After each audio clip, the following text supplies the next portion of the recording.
Good morning, good afternoon, good evening दोस्तों। Kevin sir back from personal tutor. Standard 12th geography playlist आप लोग मेरे साथ देख रहे हैं। चैप्टर है प्राइमरी एक्टिविटीज़, टॉपिक है कोऑपरेटिव फार्मिंग। बहुत सुना है हमने ये word, cooperative societies, cooperative village, cooperative organisations and many things. Basic चीज़ आपको पता होगी, कोऑपरेटिव सोसाइटीज़ क्या होती है। कोऑपरेटिव फार्मिंग के बारे में इतना बता दूं कि कुछ फार्मर्स मिलजुल के एक कोऑपरेटिव सोसाइटी फॉर्म करते हैं।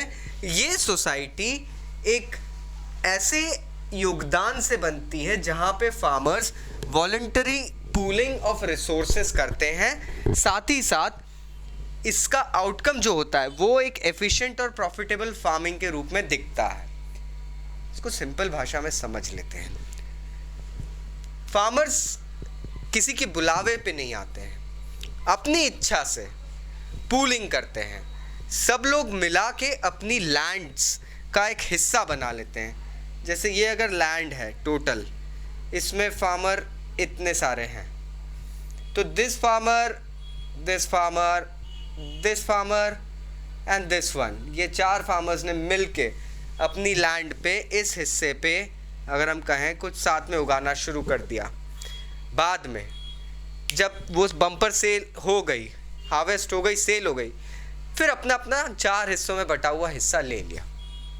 This is basically cooperative farming. अब यहाँ पे डिस्प्यूट्स नहीं हो, इससे बचने के लिए एक कोऑपरेटिव सोसाइटी फॉर्म कर ली जाती है। अब ये जो कोऑपरेटिव सोसाइटी फॉर्म होती है दोस्तों, ये सबसे इंटरेस्टिंग पार्ट होता है। कोऑपरेटिव सोसाइटी का जो बेस होता है वो होता है कोऑपरेशन। इस फार्मिंग का बेस पूरा कोऑपरेशन है दोस्तों, मदद करना। कोऑपरेटिव सोसाइटीज मदद करती है। मदद in fact from purchasing and getting the land ready से लेकर selling of the finished product और the harvest and getting good returns. Cooperative society इस पूरे प्रोसेस, मतलब आप बीज खरीदने से फर्टिलाइजर्स, उसके बाद में पानी की अवेलेबिलिटी, बहुत सारी चीज़ें, जितनी भी चीज़ें होती हैं सब में ये सोसाइटी हेल्प करती है। तो किसान का जो इन्वॉल्वमेंट होता है दोस्तों वो थोड़ा कम हो जाता है, उसकी मेहनत थोड़ी कम हो जाती है क्योंकि उसकी प्रॉब्लम शेयर हो गई है। अगर हम देखें तो ये कोऑपरेटिव मूवमेंट चालू कब हुआ था, तो ये लगभग 1 सेंचुरी पहले हमारे ग्लोबल सिनेरियो में चालू हो चुका था। कंट्रीज, मोस्टली यूरोपियन कंट्रीज इसमें ज़्यादा इन्वॉल्व रही। Countries like Denmark, Netherlands, Belgium, Sweden, Italy, इन कंट्रीज़ में आज भी हम कोऑपरेटिव फार्मिंग एक्सटेंसिव लेवल पे देखते हैं। मतलब काफ़ी ज़्यादा हद तक हमको कोऑपरेटिव फार्मिंग मिलती है।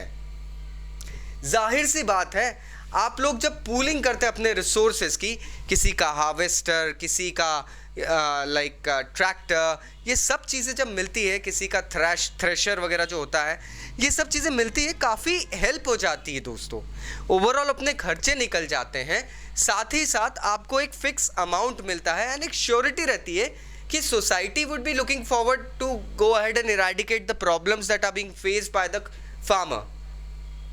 और प्रॉब्लम जब एक इंसान के ऊपर आती है दोस्तों थोड़ा मुश्किल हो जाती है, लेकिन जब प्रॉब्लम 4-5 लोगों के पास आती है तो अलग अलग आइडियाज़ निकलते हैं कि उस प्रॉब्लम को फेस कैसे करें।